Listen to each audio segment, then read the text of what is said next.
आप सभी को good morning, good afternoon, good night. जब भी आप वीडियो देख रहे हैं तो आज के वीडियो में अपन देखेंगे भूगोल के सभी महत्वपूर्ण क्वेश्चन।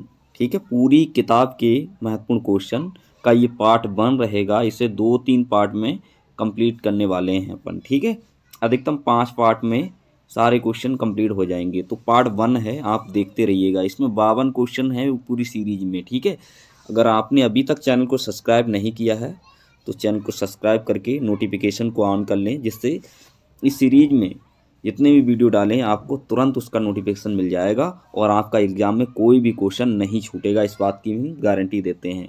उसके बाद हम 50 MCQ अलग से वीडियो लाएंगे, उसमें आपको MCQ कराएंगे, यानी कि मल्टीपल चॉइस क्वेश्चन, बहुविकल्पीय क्वेश्चन देखेंगे। ठीक है, तो जिससे कि आपका एग्ज़ाम में कोई भी नंबर ना कटे, इस बात की हम गारंटी देते हैं अगर आप ये सारे क्वेश्चन पढ़ लेते हैं। ठीक है, तो मानव भूगोल को परिभाषित कीजिए, ये हमारा पहला क्वेश्चन। इसका आंसर यहाँ पे दिया हुआ है। इसकी परिभाषा हमने 2 तरह से लिखवाई, आपको जो इजी लगे वो आप तैयार कर लेंगे। ठीक है, मानव भूगोल भूगोल की वह शाखा है जिसमें मानव समाज और पर्यावरण के बीच संबंधों का अध्ययन कराती है शाखा। ठीक है, ये मनुष्यों की गतिविधियों, उनके स्थानिक वितरण और सांस्कृतिक विशेषताओं, आर्थिक क्रियाओं और राजनीतिक व्यवस्थाओं और पर्यावरणीय प्रभावों पर केंद्रित है। ठीक है, अगर आपको ये परिभाषा ना सरल लगे, नीचे वाली आप याद कर लेंगे ये वाली। ठीक है,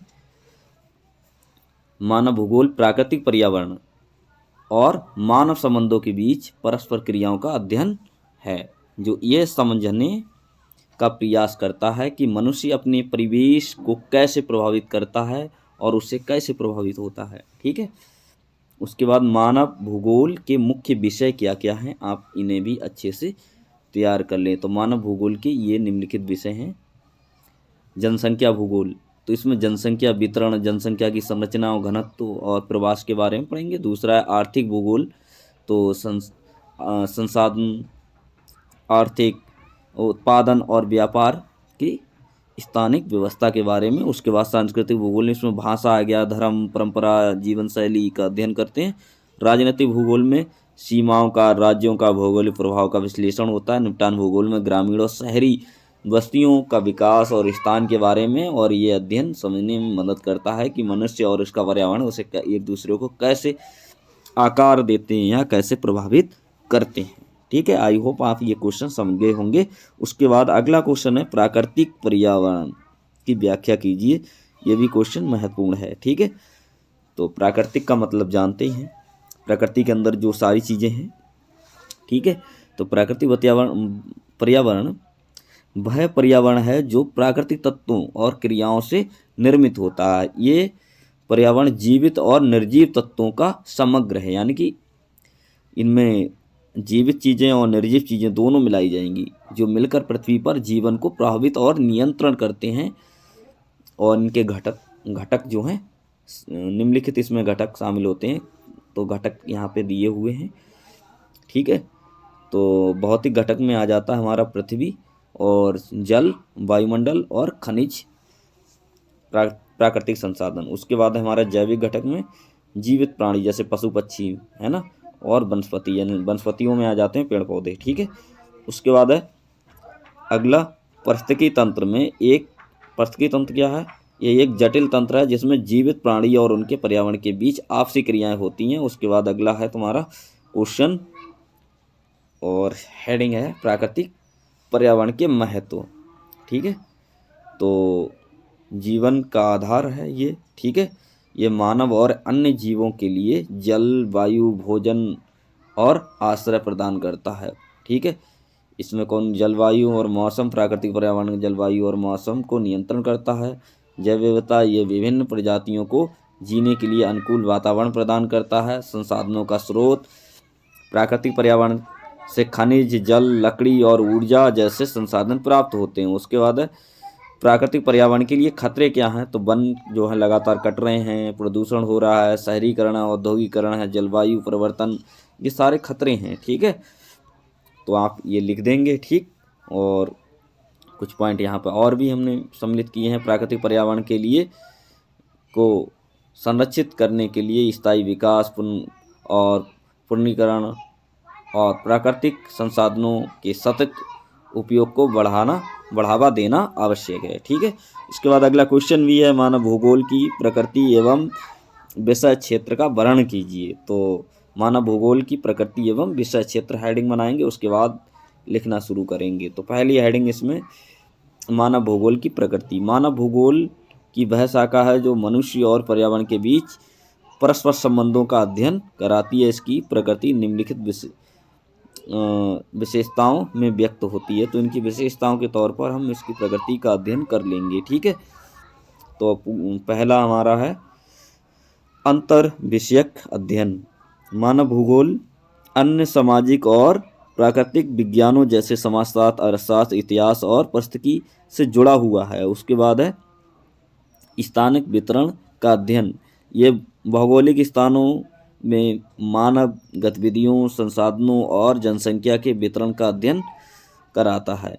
और उसके बाद परस्पर क्रियात्मकता, ये मानव भूगोल और भौतिक पर्यावरण के बीच परस्पर संबंधों को समझने का प्रयास करता है। ठीक है, उसके बाद है सांस्कृतिक विविधता का अध्ययन। ये मानव भूगोल विभिन्न सांस्कृतिक भाषाओं, धर्मों और रीति रिवाजों का विश्लेषण करता है। उसके बाद गतिशीलता, ये विषय गतिशील है, यानी कि इसमें क्रियाशीलता पाई जाती है, यानी कि ये गतिशील है, गति पाई जाती है, क्योंकि यह समय के साथ मानव और पर्यावरण के बदलते संबंधों का अध्ययन कराता है कि मानव का जो स्वभाव है लगातार बदलता रहता है और वातावरण में भी लगातार चेंजेस आते रहते हैं। ठीक है, उसके बाद है मानव भूगोल का विषय क्षेत्र। तो बहुत बड़ा है इसका, यानी कि व्यापक। व्यापक का मतलब क्या है, इसका क्षेत्र बहुत ही व्यापक है, विषय क्षेत्र। ठीक है, जनसंख्या वितरण हो गया, घनत्व संरचना वृद्धि, और उसके बाद प्रवासन का अध्ययन, ये सारी चीज़ें होती हैं। आर्थिक भूगोल क्या होता है, तो इसी के ये पार्ट्स हैं। आर्थिक भूगोल में धन से संबंधित चीज़ों के व्यापार, बिजनेस के बारे में चीज़ें होती हैं। आर्थिक गतिविधियाँ जैसे कृषि हो गया, उद्योग हो गया, व्यापार हो गया, परिवहन का अध्ययन हो गया, धन से संबंधित जो चीज़ें हैं। उसके बाद संस्कृति में क्या होता है, संस्कृति भूगोल में रीति रिवाज के बारे में अध्ययन करो जाता है, धर्म भाषा के बारे में। ठीक है, राजनीति में जो सीमाएं होती हैं, अंतर्राष्ट्रीय संगठन वगैरह, इन सारी चीज़ों का अध्ययन होगा। निपटान भूगोल में गांव के लोगों और शहर के जो लोग हैं उनके जनजीवन के बारे में, उनका विकास के बारे में चर्चा होती है। उसके बाद पर्यावरण भूगोल में पर्यावरण और मनुष्य के बीच क्या संबंध है, क्या समस्याएं, समाधान कैसे होगा, इन सारी चीज़ों के बारे में चर्चा होती है। ठीक है, तो इसका निष्कर्ष भी पढ़ सकते हैं आप। उसके बाद चौथा क्वेश्चन है, चौथा क्वेश्चन जो है मानव के प्राकृतिकरण की व्याख्या कीजिए। ठीक है, तो मनुष्य की प्राकृतिकरण का अर्थ है मनुष्य और प्रकृति के बीच गहरा संबंध है। ठीक है, और उनकी आपसी निर्भरता है, यानी कि मनुष्य और प्रकृति के ऊपर पूरी तरह से निर्भर है। ठीक है, ये विचार मुख्य रूप से इस आधार पर है कि मनुष्य और प्रकृति एक दूसरे के पूरक हैं, उनके बीच संतुलन बनाए रखना आवश्यक है। ठीक है, और प्राकृतिकरण की व्याख्या, और इसमें पहली हेडिंग है प्राकृतिक संतुलन। मनुष्य प्रकृति का हिस्सा है और उसका जीवन प्रकृति पर आधारित है। मनुष्य किसका हिस्सा है, प्रकृति का, और उसका जीवन उसी पर टिका हुआ है, प्रकृति के ऊपर टिका हुआ है। जैसे जल है, वायु है, मिट्टी और जीव जंतु जैसे प्राकृतिक संसाधनों का उपयोग करके मनुष्य अपनी ज़रूरतों को पूरा करता है या आवश्यकताओं को पूरा करता है। उसके बाद पर्यावरणीय निर्भरता। ठीक है, तो मानव जीवन के लिए स्वच्छ वायु, पानी, पोषण आवश्यक हैं, यानी कि इनके बिना मनुष्य जीवित नहीं रह सकता, जो प्रकृति से ही प्राप्त होते हैं। मनुष्य की सभ्यता का विकास प्रकृति के साथ जुड़ा हुआ है।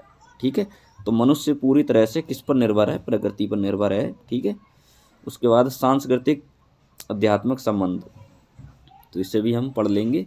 ठीक है, तो कई संस्कृतियां और परंपराओं में प्रकृति को पूजनीय माना जाता है या माना गया। जैसे कुछ जगह वृक्षों, नदियों और पर्वतों को पवित्र समझकर उनका संरक्षण किया गया और उनकी पूजा भी होती है। नदियों की होती है, पर्वतों की होती है ना, और उन्हें बचाना जरूरी हो गया। ठीक, उसके बाद है मनुष्य और प्रकृति का संतुलन। ठीक है, तो जब मानव अपनी आवश्यकताओं के लिए प्रकृति पर अंधाधुंध दोहन कर रहा है, यानी कि प्रकृति को बर्बाद कर रहा है, जैसे पेड़ों को काट रहा है, नदियों को दूषित कर रहा है, तो यह संतुलन बिगड़ जाता है। इसके परिणाम स्वरूप पर्यावरण समस्याएं जैसे जलवायु परिवर्तन, वनों की कटाई और प्रदूषण उत्पन्न हो जा रहे हैं। ठीक है, तो मनुष्य जो है प्रकृति का संतुलन बना सकता है। आज के समय मनुष्य जो है लगातार प्रकृति का संतुलन बिगाड़ता जा रहा है।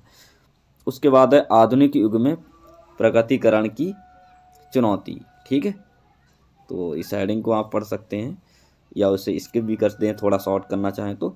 और आपको आंसर मैंने ज़्यादातर लॉन्ग टाइप लिखवाए हैं, आप उतना ही लिखेंगे। अगर आप 2 नंबर का क्वेश्चन पूछ रहा है तो बहुत ज़्यादा नहीं लिखने हैं, 4 लाइनें 5 लाइनें लिखनी है, 4 लाइनें बहुत हो जाएंगी। ठीक है, 4 लाइन का आप उत्तर दीजिए, 2 पॉइंट 3 पॉइंट लिख दिए ऐसी हेडिंग डाल के। ठीक है, अगर कोई 6 नंबर का क्वेश्चन है तो उसमें 4-5 हेडिंग ऐसे मैं डाल के लिखवा रहा हूँ, ऐसे लिख देंगे आप। ठीक है, क्वेश्चन कहने के लिए 52 हैं, इसमें छोटे क्वेश्चन आप बनाएंगे तो इसी से बन जाएंगे। तो आपको मैंने शॉर्ट क्वेश्चन ज़्यादा नहीं करवाए हैं, ज़्यादातर लॉन्ग क्वेश्चन ही करवाए हैं, इसलिए आप जो शॉर्ट क्वेश्चन है इसमें से ही कवर हो जाएंगे। तो आप इतना पढ़ लेंगे तो उम्मीद करते हैं आप बोर्ड में जो आपका भूगोल का पेपर 70 नंबर का आएगा, आप 70 में से 70 ही ला पाएंगे। हाँ, 1-2 नंबर कट जाए आपके राइटिंग का वो अलग बात है। ठीक है, बाकी आपको पूरे नंबर मिलेंगे। ठीक, क्योंकि जिस तरह का मैंने आपको लिखवाए हैं क्वेश्चन, वो आप क्वेश्चन सभी पढ़ लेते हैं तो। ठीक है, औद्योगिकरण और शहरीकरण के कारण मनुष्य और प्रकृति के बीच दूरी बढ़ी है। आज के समय औद्योगिकरण और शहरीकरण की वजह से क्या हो रहा है, पेड़ पौधे ज़्यादा कट रहे हैं। औद्योगिकरण का मतलब होता है जो कारखाने बन रहे हैं जगह जगह, है ना। कारखाने जब खुलते हैं तो क्या होता है, पेड़ पौधे नष्ट हो जाते हैं उस एरिया में। ठीक है, और शहर बनते हैं तब भी पेड़ पौधे काट करके बिल्डिंगें बन रही हैं। तो प्रकृति को आज बहुत बड़ा नुकसान हो रहा है, जिससे क्या हो रहा है, मनुष्य और प्रकृति के बीच दूरी बढ़ रही है। ठीक है, प्राकृतिकरण का अर्थ ये भी है कि मनुष्य को फिर से प्रकृति के करीब लाना और उसके साथ सामंजस्य स्थापित करना। ठीक है, महत्व के बारे में पढ़ लेते हैं, महत्व क्या है इसका। तो महत्व मानव और प्रकृति के बीच जो सामंजस्य से टिकाऊ विकास होगा, तालमेल से, यानी कि मनुष्य और प्रकृति के बीच तालमेल से ही टिकाऊ विकास हो सकता है। ये जैव विविधता का संरक्षण और प्रकृति या पृथ्वी को जीवन के लिए उपयुक्त बनाए रखने में सहायक है। भावी पीढ़ियों के लिए प्राकृतिक संसाधनों को सुरक्षित रखने का मार्ग प्रशस्त करता है। निष्कर्ष भी पढ़ लेंगे आप तो बेहतर होगा। ठीक है, निष्कर्ष मैंने लिखा, मानव का प्राकृतिकरण इस बात की ओर संकेत करता है कि मनुष्य को अपनी जीवन शैली और व्यवहार में प्रकृति के प्रति सम्मान और जिम्मेदारी का भाव रखना चाहिए। केवल तभी मानव और प्रकृति के बीच संतुलन कायम रह सकता है। 5वां क्वेश्चन है, मानव भूगोल के विषय क्षेत्र का उल्लेख कीजिए। ठीक है, तो मानव भूगोल वाला हम क्वेश्चन ऊपर पढ़ चुके थे। जनसंख्या भूगोल था, इसी में आर्थिक भूगोल, निपटान भूगोल और सांस्कृतिक राजनीतिक भूगोल। ठीक है, ये हेडिंग बना करके आपको एक 2 लाइन ये थोड़ी थोड़ी बता देना है। जैसे कि सांस्कृतिक भूगोल में भाषा, धर्म, रीति रिवाज, ये सारी चीज़ें शामिल है। राजनीति में क्या होगा, राजनीतिक सीमाएं हो गई। ठीक है, और अंतर्राष्ट्रीय संबंध वगैरह। और समाज के बारे में होगा सामाजिक भूगोल में, समाज में जाति व्यवस्था के बारे में, लिंग, सामाजिक मुद्दे, ये सारी चीज़ें इसमें सम्मिलित होंगी, है ना। उसके बाद पर्यावरण भूगोल में पर्यावरण के बारे में होगा, जैसे मानव और पर्यावरण के बीच क्या संबंध है। स्वास्थ्य भूगोल में क्या होगा, स्वास्थ्य सेवाओं के बारे में होगा। ठीक है, ये सारी चीज़ें शामिल हैं। मानव भूगोल में इन सभी पहलुओं का अध्ययन स्थानीय तथा क्षेत्रीय वैश्विक स्तर पर किया जाता है। उसके बाद है मानव भूगोल क्रियाशील मानव और अस्थिर पृथ्वी के बीच परिवर्तनशील संबंध का अध्ययन है। इस कथन का परीक्षण कीजिए। ठीक है, तो ये कथन के परीक्षण के लिए मानव भूगोल का ये कथन, मानव भूगोल क्रियाशील मानव अस्थिर पृथ्वी के बीच परिवर्तनशील संबंधों का अध्ययन है। इस विषय की प्रकृति और उद्देश्य को स्पष्ट करता है। इस कथन का परीक्षण निम्नलिखित बिंदुओं के माध्यम से या बिंदुओं द्वारा या बिंदुओं पर किया जा सकता है। ऐसे करके आप लिख देंगे। ठीक है, तो पहला यहाँ पे हेडिंग है, मानव और पर्यावरण के बीच संबंध। तो मनुष्य पर्यावरण के बीच कैसा गहरा संबंध है। पर्यावरण मनुष्य को पल पल प्रभावित कर रहा है। उदाहरण के लिए पहाड़ी क्षेत्र में लोग ढलानों पर खेती के लिए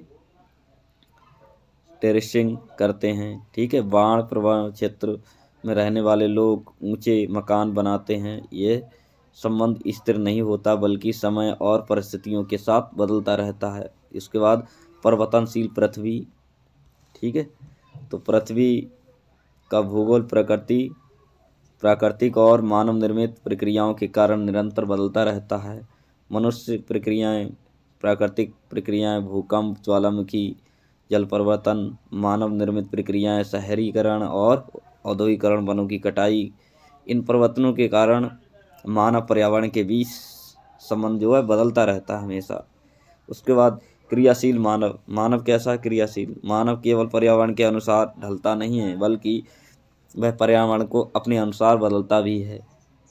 प्रौद्योगिकी, विज्ञान और नवाचार के माध्यम से मानव ने अपने जीवन को अधिक सुविधाजनक बनाया है, बहुत ज़्यादा। ठीक है, मरुस्थलीय क्षेत्रों में सिंचाई की प्रणाली का विकास कर लिया है।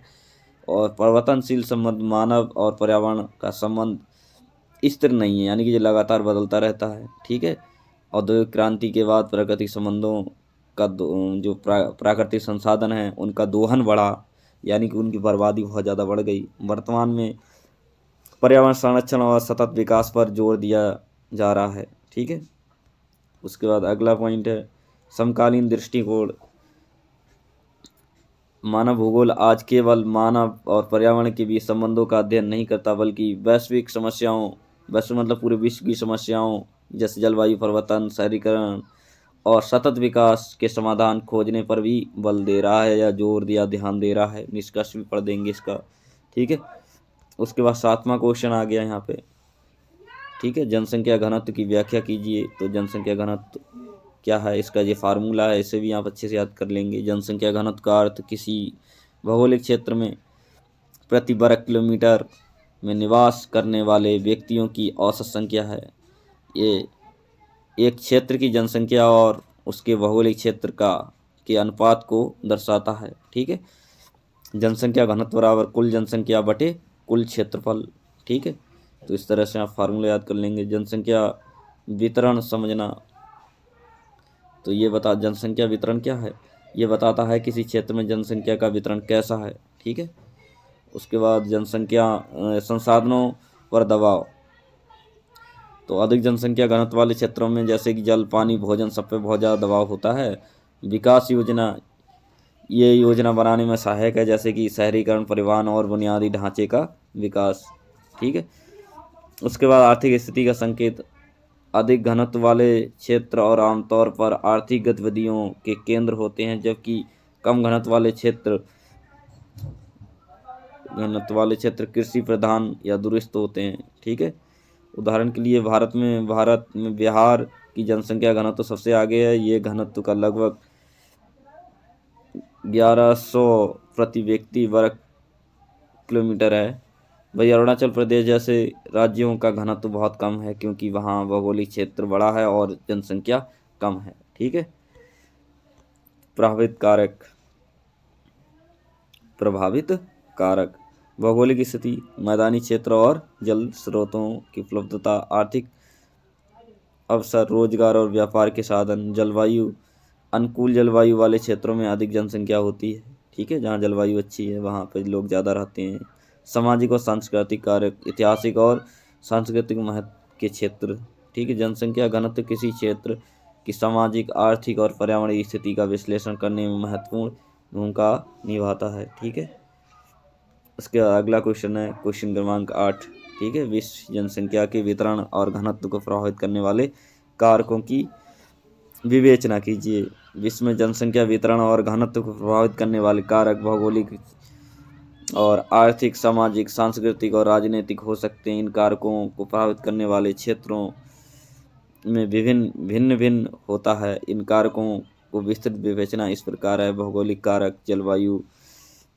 ठीक है, पहला जलवायु है। समशीतोष्ण और अनुकूल जलवायु वाले क्षेत्रों में जनसंख्या घनत्व अधिक होता है, यानी जहाँ जलवायु अच्छी होती है, बारिश ठीक होती है, वहाँ जनसंख्या ज़्यादा होता है। जैसे भारत के गंगा मैदान, जबकि अत्यधिक गर्म और ठंडे क्षेत्रों में जनसंख्या घनत्व कम होता है। ठीक है, भूमि की उर्वरकता, जहाँ भूमि अच्छी होती है ना, जिस जगह की भूमि अच्छी होती है, ज़्यादा उर्वरकता होती है, नदी के किनारे, जैसे भारत का पंजाब, जनसंख्या घनत्व अधिक है। ठीक है, उपजाऊ भूमि है वहाँ पे। ठीक है, उसके बाद भौगोलिक संरचना, जैसे जहाँ पे ज़मीन बराबर होती है, समतल होती है, तो वहाँ पे लोग ज़्यादा रहते हैं। पहाड़ी क्षेत्र में लोग कम रहते हैं। उसके बाद आर्थिक कारक, ठीक है। औद्योगिक क्षेत्रों में रोजगार के अवसर अधिक होते हैं तो जनसंख्या वहाँ घनत्व ज़्यादा हो जाता है, ठीक है। जैसे टोक्यो, न्यूयॉर्क और मुंबई में ज़्यादा हैं लोग, ठीक है। व्यापारिक कारण भी होते हैं, जहाँ पे व्यापारिक केंद्र होते हैं, बंदरगाह होते हैं, शहर होते हैं, वहाँ पे लोग ज़्यादा रहते हैं, ठीक है। खान और खनिज, तो जहाँ पे खनिज संसाधन होते हैं वहाँ पर रोजगार के अवसर उपलब्ध हो जाते हैं तो वहाँ पर जनसंख्या ज़्यादा होती है, ठीक है। उसके बाद सामाजिक और सांस्कृतिक कारण भी होते हैं। सांस्कृतिक विरासत, जैसे कोई ऐतिहासिक चीज़ें होती हैं वहाँ पर जनसंख्या ज़्यादा हो जाता है, क्योंकि वहाँ पे आवागमन बना रहता है तो लोग रोजगार के लिए उस तरफ शिफ्ट हो जाते हैं, ठीक है।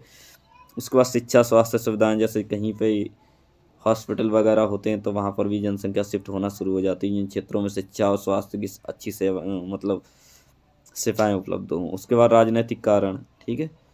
तो राजनीतिक स्थिरता, राजनीतिक रूप से स्थिर क्षेत्रों में जनसंख्या अधिक होती है जबकि अस्थिर क्षेत्रों में जनसंख्या घनत्व कम होता है। उसके बाद नीतियाँ, जनसंख्या नियंत्रण और प्रवासन में संबंध, नीतियाँ भी जनसंख्या वितरण को प्रभावित करती हैं। कुछ ऐतिहासिक कारण भी हैं, ठीक है। ऐतिहासिक घटनाएं जैसे उपनिवेशवादी युद्ध, प्रवास जनसंख्या के को प्रभावित करती हैं। उदाहरण के लिए अमेरिका, ऑस्ट्रेलिया में यूरोपीय प्रवास, ठीक है। निष्कर्ष भी पढ़ लेंगे आप। उसके बाद क्वेश्चन क्रमांक 9 आएगा, ठीक है। जनसंख्यांकीय संक्रमण सिद्धांत की विभिन्न अवस्थाओं का विश्लेषण कीजिए। उसका आंसर भी आपको मिलेगा इसी प्रकार। ये हमारे क्वेश्चन है ना, हम नेक्स्ट वीडियो में कराएंगे, आपको दिखा देते हैं, ठीक है। चलो मैं सारे क्वेश्चन एक बार आपको दिखा देता हूँ, ठीक है। 12 क्वेश्चन नंबर हो गया, 13 है ये वाला, ठीक है। क्वेश्चन क्रमांक 13 आएगा। अगली वीडियो में हम सारे क्वेश्चन पढ़ेंगे और टोटल क्वेश्चन जो हैं कितने हैं हमारे हम दिखा देते हैं आपको। जो सारे क्वेश्चन आपको एग्ज़ाम से पहले हम करवा देंगे। क्वेश्चन को हमने थोड़ा थोड़ा मतलब बाकायदा हेडिंग बना के लिखा है, क्योंकि एग्ज़ाम में आप हेडिंग बना के लिखेंगे तो आपको पूरे नंबर मिलेंगे, ठीक है। इस वीडियो में क्वेश्चन तो इतने ही पढ़वाते हैं और नेक्स्ट वीडियो में सभी करवा देंगे, लेकिन आपको क्वेश्चन सारे दिखा दे रहे हैं, ठीक है। तो ये सारे क्वेश्चन हैं और बाकी आप हेडिंग बना के लिखेंगे इसी प्रकार के। तो हमने 2-2, 3-3 लाइनों की हेडिंग बनाई है, आराम से आप इस याद कर लेंगे, जैसे कि याद करने में दिक्कत नहीं आएगी। और बहुत ज़्यादा शॉर्ट हमने किसी क्वेश्चन किया नहीं है, क्योंकि शॉर्ट करने से नंबर भी शॉर्ट हो जाते हैं। आपके ध्यान में रहेगा कि शॉर्ट हो जाए, शॉर्ट नहीं है, आराम से जितना ज़रूरत के हिसाब से हमने शब्दों की सीमा रखी है। आप इतना ही लिखेंगे, आपको अच्छे नंबर मिलेंगे, ठीक है। तो आप समझ रहे होंगे। जैसे क्वेश्चन क्रमांक 46 हो गया है ना, तो इस प्रकार से क्वेश्चन आगे बढ़ते रहेंगे। 47 हो गया, ठीक है। देखो ये शॉर्ट क्वेश्चन है तो शॉर्ट लिखवा दिया हमने, नंबर के हिसाब से लिखवाए हैं, ठीक है। तो टोटल क्वेश्चन हमने बताए थे कि 52 है। तो लास्ट वाला क्वेश्चन कहाँ रहा हमारा, क्वेश्चन क्रमांक 52, देखो ये रहा, इंदिरा गांधी नहर के बारे में क्वेश्चन है, ठीक है। तो टोटल क्वेश्चन हमारे 52 है और सारे क्वेश्चन कैसे हैं, महत्वपूर्ण हैं। तो आप इन सारे क्वेश्चन को एग्जाम में अच्छे से तैयार कर लेंगे, ठीक है। और वार्षिक लेक्चर्स जो हमारा चैनल है, ठीक है, और इसे आप सब्सक्राइब जरूर कर लें, ठीक है। और PDF के लिए हम नंबर लिखे देते हैं, इस नंबर पे आप संपर्क कर लेंगे 98 709, ठीक है, और 53 620। और इस पर करना है सिर्फ व्हाट्सअप करेंगे भूगोल PDF लिख करके, ठीक है। तो ये क्वेश्चन की आपको PDF प्रोवाइड करा दी जाएगा, आपको बता दिया जाएगा PDF कैसे प्राप्त होगी, सारी इन्फॉर्मेशन मिल जाएगी। सिर्फ व्हाट्सअप कॉल मतलब आपको मैसेज करना है भूगोल PDF, ठीक है। आई होप आपको ये क्वेश्चन समझ में आए होंगे। वीडियो पसंद आया तो लाइक शेयर सब्सक्राइब जरूर करें, अपने मित्रों के साथ शेयर भी कर दें ताकि उनकी हेल्प हो जाए, क्योंकि एग्जाम में बहुत कम समय बच रहा है। आप ये क्वेश्चन तैयार कर लेंगे ना 52, ठीक है, और 50 बहुविकल्पी क्वेश्चन नेक्स्ट ये 52 क्वेश्चन हो जाएंगे, उसके बाद हम 50 बहुविकल्पीय क्वेश्चन कराएंगे, ठीक है। और मैप से नक्शा संबंधित क्वेश्चन आएंगे मैप वाले, ठीक है। तो एक वीडियो में वो वाले क्वेश्चन हम कवर करवा देंगे, जिससे क्या होगा, आपके कोई भी क्वेश्चन गलत नहीं होगी एग्जाम में, सारे क्वेश्चन जो हैं कवर हो जाएंगे। 70 में से 70 नंबर आपके आने की पूरी संभावना है, यानी छूटेगा नहीं। भले आपकी राइटिंग की वजह से आपके 65 आ जाएँ, 68 आ जाएँ, वो बात अलग है, ठीक है।